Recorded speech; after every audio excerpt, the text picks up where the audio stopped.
जय हिंद। इस वीडियो में समझते हैं कि टेलीकॉम सेक्टर में 2G, 3G, 4G और 5G क्या है सब। और 4G जो अभी आप वर्तमान में यूज कर रहे हैं उसमें भी एक LT होता है और एक VoLTE होता है। जबकि आप मिलिट्री में देखेंगे तो वो लोग सेटेलाइट फ़ोन का यूज करते हैं और पहले ये वाले फ़ोन का यूज़ किया जाता था। इस सब में अंतर क्या होते हैं इसको समझ जाते हैं कि आखिर ये काम कैसे करते हैं। मोबाइल टावर वगैरह को कैसे हमारे कम्युनिकेशन को करा देते हैं। हम जो मोबाइल यूज़ करते हैं भले वो वायरलेस होता है, लेकिन अगर आप इसे वायरलेस कहते हैं तो ये एक तरह का बहुत बड़ा झूठ है। वो केवल हमारा मोबाइल वायरलेस है, लेकिन वो पूरा ट्रांसमिशन वायर से ही हो रहा है। तो पहले हम देखते हैं, पहले ये जो मोबाइल होते थे, टेलीफोन होते थे, इसमें क्या था कि आपके आवाज़ को इंक्रिप्ट करके एक सिग्नल में बदला जाता था और वायर के थ्रू आपको एक एक्सचेंज पोर्ट दिया जाता था। इसमें आपका यहीं से आपकी सप्लाई दी जाती थी और ये तार जुड़ा रहता था एक बहुत बड़े ऑफिस में जिसे हम लोग एक्सचेंज ऑफिस कहते थे। और इस एक्सचेंज ऑफिस में जैसे आप नंबर डायल करते थे वो नंबर इस बॉक्स में जाता था। आपका घर का कनेक्शन इसी बॉक्स के पास से आके रहता था। ये बॉक्स आपको भेज देता था एक्सचेंज ऑफिस में। यहाँ पता रहता था कि भाई इसको कहाँ भेजना है, दिल्ली मुंबई कहाँ भेजना है। जैसे मान लीजिए दिल्ली से कॉल हुआ, पटना भेजना है तो यही एक्सचेंज ऑफिस में आता था और वो पटना वाले लाइन पर पूरे इंडिया में तार बिछा रहता था केबल वाला, तो पटना वाले केबल लाइन पर भेज देता था। और वहाँ के बॉक्स में से फिर आप जो पटना में है उसके घर में इस बॉक्स से एक सप्लाई आई रहती थी, वहाँ पे रिंग होने लगता था। ये आदमी उठाएगा तो सुनाई देगा, ए बाबू मंगरुआ दादी मर गिलू, तो उसको समझ में आ जाएगा दादी चल गिलू, वहाँ से दिल्ली से मर गिलू। तो ये खबर जो आता है ये पहले का जमाना था। अभी वर्तमान समय में टेलीफोन का जमाना लगभग खत्म होने वाला है। अब जमाना आ गया मोबाइल का। अब ये मोबाइल में भी एक्सचेंज ऑफिस होते हैं, लेकिन उसका तो अभी थोड़ा मॉडर्न टेक्नोलॉजी हो गया है। जब आप मोबाइल खरीदने जाते हैं तो आपको सिम कार्ड लेना रहता है। मोबाइल तभी काम करेगा कॉल के लिए जब आपके पास सिम हो। सिम के लिए आपको एक डॉक्यूमेंट देने पड़ते हैं, आप कोई भी डॉक्यूमेंट दे सकते हैं। आप जब इस सिम को मोबाइल में लगाते हैं, आप कॉल करते हैं तो आपके मोबाइल में एक लगा रहता है माइक्रोफोन जो आपके आवाज को सिग्नल में बदल के एंटीना से भेज देता है। लेकिन इस एंटीना की क्षमता इतनी नहीं रहती है कि आप दिल्ली से मुंबई फोन लगाइएगा तो डायरेक्ट दिल्ली से मुंबई आपका मोबाइल छोड़ सके। उतना उसकी क्षमता ही नहीं है और ना ही इतनी क्षमता किसी टावर की रहती है। और इम्पॉसिबल ही है क्योंकि पृथ्वी ऐसे गोल है और आप ऐसे तरंग को सीधा छोड़िएगा तो उधर ही गायब हो जाएगा। तो एक तो पृथ्वी गोल है, इसके बीच में बहुत सारे रुकावटें हैं, पेड़ है, बिल्डिंग है, तो डायरेक्ट वायरलेस तो कभी कम्युनिकेशन हो ही नहीं पाएगा। यहाँ पर देखिए जैसे हम कॉल करेंगे तो हमारा मोबाइल का जो एंटीना होता है वो टावर को मैसेज कर देगा। ये टावर जो होता है वायर के थ्रू नीचे इसमें वायर गया रहता है ऑप्टिकल फाइबर के थ्रू, ये मैसेज भेजता है अपने नियरेस्ट एक्सचेंज ऑफिस। तो जो मोबाइल का एक्सचेंज ऑफिस होता है उसे हम कहते हैं मोबाइल स्विचिंग सेंटर। अब ये मोबाइल स्विचिंग सेंटर क्या होता है कि जब आप मोबाइल सिम खरीद रहे होते हैं ना, तो आपका जो डॉक्यूमेंट होता है, आपका मोबाइल नंबर में कौन सा डॉक्यूमेंट रजिस्टर्ड है, इसको ये यहीं ले आकर सेव किया रहता है। तो जैसे आप फोन करते हैं तो ये पता चल जाता है कौन आदमी फोन कर रहा है और आप जिस नंबर को फोन कर रहे हैं वो नंबर भी तो जब सिम खरीदा होगा तो डॉक्यूमेंट दिया होगा, तो वो इस सब सारा डाटा इसके पास रहता है। इसको पता चल जाता है कि वो आदमी कहाँ है, पता चला वो दिल्ली में है। तो जैसे आप फोन किया आपका टावर मोबाइल स्विचिंग सेंटर को भेज दिया। अब इस स्विचिंग सेंटर को पता है कि जिस नंबर पे आप कॉल किए हैं वो दिल्ली में है, तो ये क्या करेगा, दिल्ली के टावर को नहीं भेजेगा, दिल्ली के स्विचिंग सेंटर को भेज देगा। अब ये दिल्ली के स्विचिंग सेंटर को भेज दिया जिसे हम लोग शॉर्टकट में MSC कहते हैं, मोबाइल स्विचिंग सेंटर। अब ये स्विचिंग सेंटर के पास आ गया। अब ये स्विचिंग सेंटर को पता है कि ये जो बंदा का मोबाइल है वो किस टावर के रेंज में है, तो अब ये उस मुंबई या दिल्ली जहां भी कॉल लगाए हैं वहां जो टावर का रेंज है ये वहां भेज देगा टावर को। अब ये टावर जो है अब पता करेगा कि मोबाइल पर कहां है। जब तक वो खोज रहा होता है ये प्रोसेस में 1 से 2 सेकंड लगते हैं। ये लाइट की स्पीड से ये चलता है और ये जैसे टावर को मिल जाते हैं आप तुरंत आपके मोबाइल में रिंग होने लगता है कि फलाना का फोन है, यहाँ आ गया फोन। तो आप जब फोन लगाते होंगे तो आपको आवाज सुनाई देती है, टुक टुक टुक टुक, ऐसे थोड़ी सी रिंगटोन सुनाई देने लगती है। या फिर उसके अभी तो कोविड-19 वाला बोलता है, तो उस जो बोल रहा होता है उस दौरान ये सारा प्रोसेस हो रहा होता है। अब आप बताइए इसमें एक स्विचिंग से टावर से स्विचिंग सेंटर केबल से आता है, तो ये तो केबल से ही होती है। केवल आप में और टावर में जो बात हो रही है ना वो वायरलेस हो रही है, बाकी सारी चीजें जो होती हैं वो वायर के थ्रू ही होती है। पहले जो एक्सचेंज ऑफिस काम करता था वो अभी आपका स्विचिंग सेंटर काम कर रहा है और यहीं से पकड़ा जाता है, कॉल ट्रेस कर लेते हैं। आपका आखिरी कॉल कहाँ था, तो आप जहां भी किए होंगे, आप जैसे ये जो आपका मोबाइल स्विचिंग सेंटर होता है आपके हर जिला में एक होता है, तो आप उस स्विचिंग सेंटर पे रहेंगे। अब ये स्विचिंग सेंटर को पता है कि आप किस टावर के अंडर में बात किए थे। अब पुलिस को ट्रेस करना रहता है तो बस वही स्विचिंग सेंटर को पता करती है किस स्विचिंग सेंटर के अंडर में, वहां पता करता है कि पता करे तो किस टावर में है, कितने डायरेक्शन में और आपका लोकेशन पता कर लिया जाता है। टावर में जो होते हैं ना, टावर में दो तरह के एंटीना का प्रयोग किया जाता है। एक देखेंगे ये चपटा वाला एंटीना होता है, ये चपटा वाला जो एंटीना होता है यही मेन एंटीना होता है, चपटा वाला। इसे हम लोग कहते हैं जीएसएम एंटीना। यही कॉल को रिसीव करता है और यही कॉल को छोड़ता है। जीएसएम एंटीना आपका इसी से मतलब होता है। लेकिन आप इसमें गोल गोल भी देखे होंगे, ये गोल जो थरिया के टाइप का लगाया है ना, इसे हम लोग कहते हैं माइक्रोवेव एंटीना। ये क्या काम करता है, ये एक टावर से दूसरे टावर में बात करता है। जैसे मान लिया कि हमने किसी को फोन किया, यहां से पटना में फोन किया, जैसे हम किसी को पटना से फोन किए, मेरा मोबाइल ये एंटीना हमारे नियरेस्ट टावर को भेजेगा और टावर का जीएसएम एंटीना उसको लेगा और अपने जमीन के नीचे भेज देगा ऑप्टिकल फाइबर के थ्रू मोबाइल स्विचिंग सेंटर पे। अब मोबाइल स्विचिंग सेंटर को पता है कि इसको पटना में कॉल किए हुए हैं हम, मुसल्लापुर हाट में, पटना में, तो ये मोबाइल स्विचिंग सेंटर पटना के स्विचिंग सेंटर को भेज देगा और जो आदमी था उसके मोबाइल को भेज देगा कि भैया ये टावर वाला खोजो, तो ये किसको खान सर फोन किए, वो आदमी कहाँ है, तो ये कहेगा ये टावर वागिले ससुरा। वो आदमिया तो मुसल्लापुर हाट में रहता था, पटना में रहता था, अभी वो पता नहीं कहाँ गया है, हाजीपुर चल गया है, तो ये कहेगा कि हमारे रेंज में नहीं है, जबकि इसी पे रजिस्टर्ड था इसी टावर में। तब इसमें देखेंगे तो इसमें काम आता है ये गोल वाला छतरिया माइक्रोवेव। अब ये क्या करेगा, पटना से उसको भेज देगा कि कहाँ पे है, खोजेगा उसको कहाँ पे है, तो पता चला हाजीपुर में है, तो वहाँ पे वहाँ के टावर को भेज देगा। तो जब कभी आप रेंज के बाहर रहते हैं तो आपका टावर उस रेंज के टावर को कैसे मैसेज करेगा, तो ये गोल का जो धोदड़ है ना, इसी को कहते हैं माइक्रोवेव एंटीना। ये टावर टू टावर में बात करने का काम करता है जब आप अपने रेंज के बाहर रहते हैं। जैसे आपका होम रेंज होगा कोई कि आप किस रेंज में है और दूसरे में चले गए तो दूसरा टावर आपको सर्विस देता है। पहले क्या था, देखिए अभी इसमें लगता होगा कि एक ही कंपनी का टावर, कंपनी कोई एक कंपनी टावर लगा दी, बाकी सब भी उसी से आके जुड़ जाते हैं कि भाई हमसे भी शेयर ले लो, क्योंकि भाई ऊंचाई पे ही तो रखना है इन सबको। तो ये दोनों में आप अंतर समझ में आ गया। ये जो होता है ना, ये दूसरे एरिया में आपके कॉल, अगर आप दूर चले गए हैं तो ये दूसरे एरिया के टावर को भेजता है एक शहर से दूसरे शहर के लिए। अब इस टावर को देखेंगे तो ये टावर जो होता है, जैसे आप यहाँ किए तो यहाँ आपका आवाज आता है, ये जो आता है आपका जीएसएम एंटीना पे आता है और उसके नीचे जो होता है जीएसएम एंटीना से इतना बड़े बड़े तार गए रहते हैं, आप देखे होंगे इस तरह से तार गए रहते हैं अंडरग्राउंड। ये तार जो होते हैं ना ऑप्टिकल फाइबर के तार रहते हैं, सब अंडरग्राउंड आके आपके मोबाइल स्विचिंग सेंटर पे जुड़े रहते हैं सब। तो आप केवल यहां से यहां के बीच में वायरलेस है, इसके बाद कहीं वायरलेस नहीं है। पूरी दुनिया में वायर फैला हुआ है, चाहे वो जमीन के अंदर हो चाहे वो समुद्र के अंदर हो। तो जमीन के अंदर तो समझ में आता है, समुद्र के अंदर हम आपको पिछले वीडियो में बताए थे कि चेन्नई से अंडमान निकोबार तक ऑप्टिकल फाइबर को बिछाया गया है। उसमें भी हम इसमें भी थोड़ा सा समझा देंगे ऑप्टिकल फाइबर के बारे में।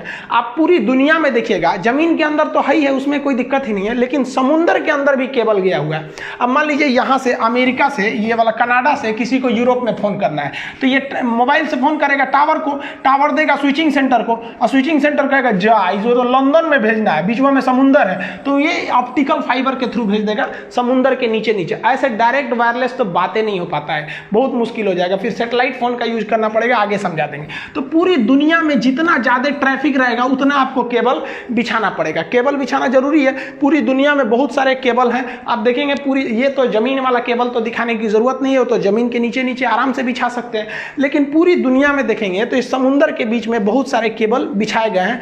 भारत ने भी जो बिछाया था चेन्नई से अंडमान निकोबार के बीच में, अब उसको आगे बढ़ाने के लिए एक और केबल बिछाया जा रहा है, मिस्ट केबल, उसका नाम है मिस्ट। ये कहां से चालू हो जाएगा, तो देखिए ये इंडिया से जाएगा, ये इंडिया से म्यांमार को ले लेगा, इंडिया म्यांमार और मलेशिया सिंगापुर को ले लेगा। तो देखिए एम से बेसिकली मलेशिया और म्यांमार आ जाएंगे, आई से इंडिया, एस से सिंगापुर, आगे जाके थाईलैंड भी से जुड़ेगा। तो ये मिस्ट केबल है। हम लोग को हर हाल में सिंगापुर तक पहुंचना है। सिंगापुर एक बहुत बड़ा जंक्शन एरिया है, जैसे जंक्शन उसे कहते हैं जहां से कई रूट मिल जाते हैं। जैसे आपको दिल्ली रेलवे स्टेशन एक बहुत बड़ा जंक्शन है, इंडिया की हर तरफ की गाड़ी मिलेंगी, सब मुगल सराय है, अब पता चला कोई छोटा मोटा स्टेशन है वहां से आप और जगह नहीं जा सकते।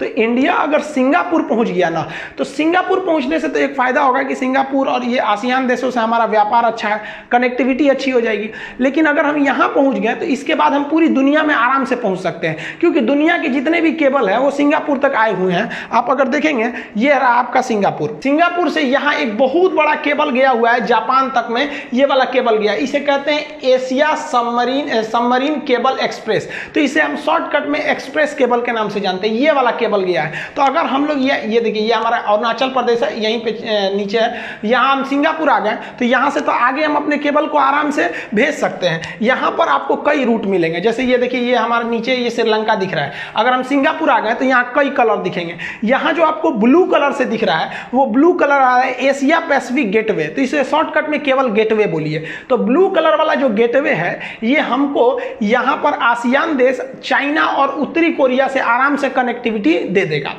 सिंगापुर से ही एक और ग्रीन वाली जो लाइन जा रही है, वो जापान तक जा रही है, उस ग्रीन वाले लाइन को कहते हैं एशिया सबमरीन केबल एक्सप्रेस। तो अभी जो पहले बताया था, तो ये वाला जो है वो एक्सप्रेस है, तो यहाँ से हम जापान तक जा सकते हैं। और अगर सिंगापुर आ गए तो इस ग्रीन वाले के थ्रू हम आ जाएंगे फिलीपीन, और फिलीपीन से सीधे पकड़ लेंगे रेड वाला लाइन। और ये रेड वाला लाइन बहुत ही लंबा केबल रूट है जो सीधे जाता है आपका अमेरिका तक, इसे कहते हैं जुपिटर लाइन, इसको भी पकड़ सकते हैं। और नहीं तो यहीं से हम पकड़ के ग्रीन वाला से हम जा सकते हैं जापान, और जापान से ये येलो वाला पकड़ लेंगे, तो येलो वाले का जो लाइन होता है उसको कहते हैं क्रॉसिंग लाइन। तो इस तरह से अगर हम सिंगापुर पहुंच गए तो यहां से हमें बहुत बड़ा रूट मिल जाएगा। तो हम लोग जो अभी मिस्ड केबल लाइन बिछा रहे हैं, ये हमारे लिए आगे जाके बहुत ही हेल्पफुल होगा। मोबाइल की जो जनरेशन होता है, जनरेशन का मतलब उसमें जो सुधार होता है, उसे को ही हम जी कहते हैं। जी मतलब जनरेशन। अब ये 1G 2G 3G 4G ये सब जो थे सर, ये जनरेशन थे। ये कब आए थे सर? यहाँ पे आप देखेंगे 1G आया था 82 में आया था, ये 1992 में आया था 2G, 2001 में आ गया था आपका 3G, और 2012 में ही आपका 4G आ गया था, लेकिन हम लोग को नहीं मिला था, हम लोग को बाद में मिलना चालू हुआ है। दुनिया यूज कर रही है 5G, अभी हम लोग इंडिया में अभी 5G यूज के लिए नहीं है, अभी ट्रायल चल रहा है, इसको 1 से 2 साल में ये पब्लिक के लिए दे दिया जाएगा। अब इसमें मेन अंतर क्या होते हैं समझिए ध्यान से। 1G जो मोबाइल था उसकी स्पीड बहुत कम थी, लगभग 24 KB का था। सोचिए, एक इमेज अच्छा से नहीं भेज पाएंगे वहां पे। और इसकी मोबाइल जो थी वो उसमें एक तो एंटीना निकला रहता था बहुत बड़ा साइज का, और इसकी सबसे बड़ी खराबी क्या थी, स्पीड कम था, और इससे आप मैसेज नहीं कर सकते हैं, केवल कॉल करेंगे। अतः हम ये कह सकते हैं कि जो 1G टेक्नोलॉजी था वो डिजिटल कुछ लिख नहीं सकता था, ये केवल एनालॉग सिग्नल भेजता था और कॉल कर सकता था। इससे सुधार के हम लोग लेके आए लोग 2G को, और ये 2G 1990 के एक दशक में आया था, और इसकी स्पीड 64 KB पर सेकेंड की थी। तो स्पीड तो बढ़ ही गई, लेकिन उतना भी क्या KB में स्पीड दे रहा है, कौन सा स्पीड है। लेकिन इसकी एक और खासियत क्या हो गई कि ये वॉइस तो करता ही था, इसके साथ साथ यहाँ देखिए मैसेज का साइन है, आप इससे मैसेज भी लिख के भेज सकते थे, हाय हेलो। और याद कीजिए आप वो टाइम जब एक मैसेज करने का 1 रुपया लगा करता था, तो इससे मैसेज भी कर सकते थे। इसके बाद जब आया 3G, तो पहली 3G जो थी वो MB में स्पीड देना चालू किया, और इसका फायदा ये हुआ कि आप बात तो कर सकते हैं, मैसेज भी कर सकते हैं, साथ साथ आप इंटरनेट भी चला सकते थे, गूगल वगैरह सर्च करते थे। नोकिया वाला मोबाइल में पहले जो था टॉर्च वॉर्च जलता था, उसमें नेट और थोड़े चलता था, इसमें एक गेम होता था सांपवा वाला, इसे याद होगा आप लोग को। तो यहीं से आपका नेट का काम चालू हुआ, और यहीं से यूट्यूब वगैरह देना चालू कर दिया। लेकिन इसकी खराबी क्या थी, 3G जो था उसमें यूट्यूब चलता था ना, बड़ी बफरिंग करता था, देखते होंगे एक तो गोल गोल घूमते रहता था, जिस वजह से इसमें 3.5 लाया गया, 3.7 लाया गया। तो मतलब इसी से थोड़ा थोड़ा और सुधारा गया ताकि उसमें बफरिंग कम हो सके। 3G में ये सब मोबाइल वगैरह आने लगे सब, जिसको आप मल्टीमीडिया मोबाइल कहते थे, 3G के उसमें आ गए। अब उसके बाद जब मेन लॉन्च हुआ 2009-10 के पास आपका 4G का जो मेन प्रोटोकॉल चालू हुआ, तब इसमें क्या हुआ, 100 Mbps का स्पीड आपको मिलना चालू हो गया, और यहीं से आप वीडियो कॉलिंग चालू किए थे। इधर आपका वीडियो कॉलिंग, आपका जो वो मल्टीमीडिया मोबाइल था उसमें वीडियो कॉलिंग नहीं किए होंगे, तो ये फैसिलिटी दे दिया 4G आपको वीडियो कॉलिंग का। आज जितना भी मोबाइल वगैरह देख रहे हैं लोग वो 4G है, कई तो 5G भी मोबाइलें आ गई हैं, हालांकि 5G बहुत जल्दी हम लोग को सर्विस मिलेगा। अब आने वाला है 5G इंडिया में बहुत जल्दी। इसकी खासियत क्या होगी, ये सेम 4G की तरह होगा, लेकिन उससे स्पीड ज़्यादा होगा और एडवांस ज़्यादा होगा। ये मोबाइल के साथ साथ दूसरे चीज़ को कनेक्ट कर देगा। आप अपने कार को अपने मोबाइल से कनेक्ट कर दीजिएगा ना, तो जैसे यहाँ मोबाइल में घुमाइए, उधर कार घूम रहा है, फ्रिज को कनेक्ट कर दीजिए 5G, तो फ्रिज में भी 5G टेक्नोलॉजी होना चाहिए। और दरवाजा खोलना है तो यहीं से खोल दीजिए, इन्वर्टर बंद करना है यहीं से कर दीजिए। आप पता चले आप मान लीजिए गए हैं दिल्ली, आपका घर है चेन्नई में, आप भूल गए कि इन्वर्टर तो बंदे नहीं किए, तो 5G टेक्नोलॉजी रहेगा ना, तो वहीं से ऑफ कर दीजिएगा तो वो ऑफ हो जाएगा। बल्ब वगैरह जला सकते हैं, बुझा सकते हैं। तो वो सब ऐसा नहीं है कि केवल मोबाइल 5G हो जाएगा, घर में आपका 5G है ये नहीं है तो नहीं होगा, उसमें भी टेक्नोलॉजी बढ़ानी पड़ेगी। तो आज के समय 5G की ओर जा रहा है, लेकिन हम लोग वर्तमान में 4G यूज कर रहे हैं, और एक काफ़ी लंबे समय तक 4G यूज करेंगे। लेकिन 4G भी अचानक से डेवलप नहीं हुआ। 4G की जितनी रिक्वायरमेंट थी उतना कोई भी कंपनी पूरी नहीं कर पा रही थी। इसीलिए गवर्नमेंट ने कहा कि देखिए आप 4G ले लीजिए लेकिन इसमें सुधार करते रहिए, लॉन्ग टाइम तक आपको सुधार करना पड़ेगा। तो उसी को कहा गया लॉन्ग टर्म इवोल्यूशन, यानी उसमें सुधार। तो लॉन्ग टर्म इवोल्यूशन को आप LTE करते हैं। तो जब 4G टेक्नोलॉजी में धीरे धीरे सुधार की क्रिया होती है तो उसी को हम लोग कहते हैं LTE। अब ये 4G दो अलग अलग चीज का यूज कर रही थी। इंटरनेट चलाने के लिए डाटा भेज रही थी, वो ऑप्टिकल फाइबर के थ्रू भेज रही थी बहुत तेज स्पीड में, और जो वॉइस था ना बात करने के लिए, उसके लिए वो रेडियो फ्रीक्वेंसी का यूज करती थी RF। रेडियो फ्रीक्वेंसी में डिस्टरबेंस बड़ी ज़्यादा होता है। तो 4G जब लाया गया तो LTE लाया गया क्योंकि इसमें सुधार की जरूरत थी। अब इस 4G में समस्या ये था कि डाटा तो तेज चलता था, नेट तेज चलता था, लेकिन फोनवा कीजिएगा तो फोन जाता था आपका रेडियो फ्रीक्वेंसी में, जिसमें कभी सिग्नल अच्छा नहीं रहता था। कभी आप फोन करेंगे, अब उसमें कई सिग्नल भेजे रहते थे, आप बात करते करते रहिएगा, किसी के दूसरे का आवाज़ आने लगेगा, कभी कॉले नहीं लगेगा। तो वॉइस की बड़ी समस्या रहती थी। तो कंपनियों ने सोचा कि भाई आप जियो भी लिए होंगे ना शुरुआत में, तो 6 बार फोन कीजिएगा तो 1 बार लगता था। शुरुआत में जब जियो आया था तो लगता ही नहीं था फोन।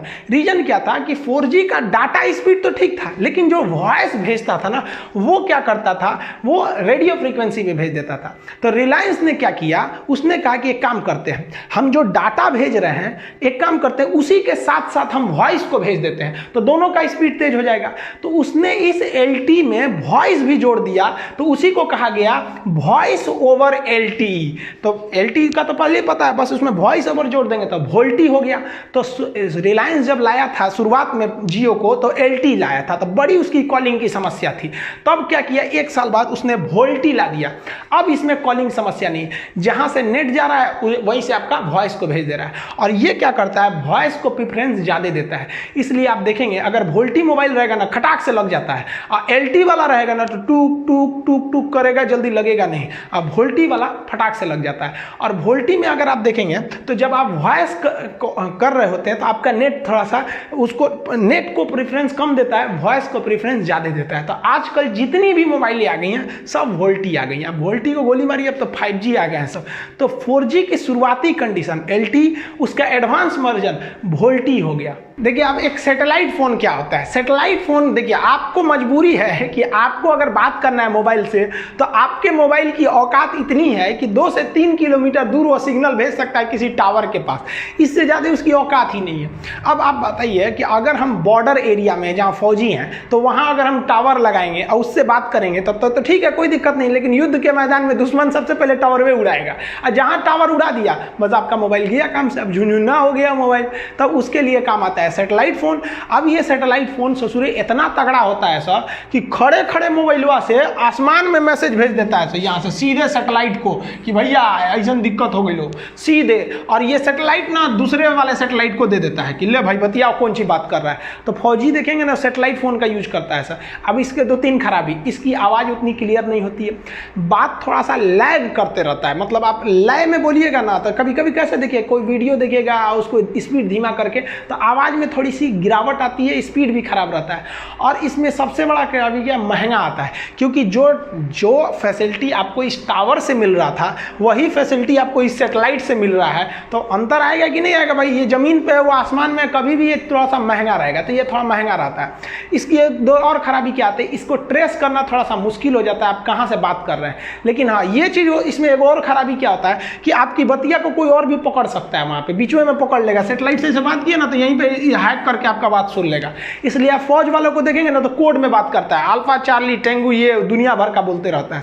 और इसमें पहले शुरुआत में एक और समस्या थी इस सैटेलाइट फोन में कि इसका जो कम्युनिकेशन का था वो हाफ डुप्लेक्स था। मतलब हाफ डुप्लेक्स का मतलब क्या है कि एक बार में इधर से जब आप बोलिएगा तो सुन नहीं सकते हैं। मोबाइल में क्या होता है, फुल डुप्लेक्स होता है, आप बोल रहे हैं उधर से वो भी बोल रहा है, तो दोनों एक साथ भी बोल सकते हैं। लेकिन इसमें खराबी क्या होती थी कि आप अगर बोलना चाहते हैं तो इधर एक बटन दबाइए, जैसे बटन दबा दीजिएगा यहाँ पे तो इसमें आपको उधर वाला आदमी नहीं बोल सकता, अब आप बोलिएगा।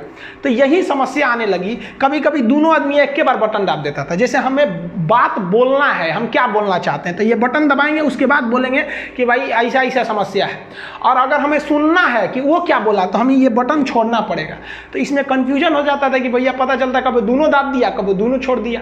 तो इसलिए आर्मी वालों ने इसके लिए ओवर शब्द का प्रयोग करते थे सर। जैसे मान लीजिए इसको कोई मैसेज करना है तो यहाँ दबा दिया alpha two Charlie pass your message over, तो जैसे ओवर बोलेगा तो ये अपना आवाज छोड़ देगा कि भाई अब तुम बोलो, तो वो सुन लिया कि भाई उसका बात खत्म हो गया, अब वो दाब के बोलेगा कि पास योर मैसेज ओवर। तो ओवर मैंने हम बतिया कर लिए आप बोलिए, कंफ्यूजन ना हो। हालांकि अब इसमें भी एडवांस आ गया, अब फोनवा रखना होता है तो ओवर एंड आउट बोलते थे सब। तो ये सैटेलाइट फोन का यूज आर्मी वाले करते थे, ये जनरल आदमी के लिए ये बैन है, आप इसका इस्तेमाल नहीं कर सकते हैं। इसका प्रयोग आतंकवादी वगैरह भी देखते होंगे कि इसी से बात करते रहता है सब, आर्मी में तो इसका यूज ज़्यादा होता है। तो आई होप आप ये सब चीज़ों को अच्छे से समझ गए होंगे। आगे वीडियो में मैं आपको 2G स्पेक्ट्रम क्या होता है, ये स्पेक्ट्रम कैसे पता चलते हैं, IP एड्रेस क्या होता है, 2G स्पेक्ट्रम घोटाला क्या हो गया था, इसको समझा देंगे। मिलेंगे नेक्स्ट वीडियो में, तब तक के लिए जय हिंद।